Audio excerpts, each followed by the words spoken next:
Mga idol ko, sa mall, mabibili mo to ng 500 to 800 pesos, yung non-stick frying pan natin. Pero dito kay TikTok, maaabil mo lang to ng 158 pesos lang. Napakamura mga idol ko, napaka-affordable. Tingnan nyo, ang laki mga idol ko, ang laki at napakalalim pa. Non-stick na to mga idol ko ha, kahit hindi nyo masyadong langisan yan kapag ka nagluluto kayo. Okay mga idol ko?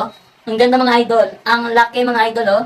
For only 158 pesos lang, nasa kalahating milyon na yung totally sold mga idol ko ng pangmalakasan nating non-stick frying pan mga idol ko ha. So ayan, okay, ang ganda mga idol ko, ang kintab, ang kapal, ang kintab mga idol ko. Mga idol ko, same lang yan ang quality mga idol ko ha. Same lang yan ang quality. Same lang yan ng quality mga idol ko ha. Okay, sa mga gustong umorder nito, ilalagay ko yung link nito sa yellow basket natin mga idol ko. Okay, umorder na po kayo nito.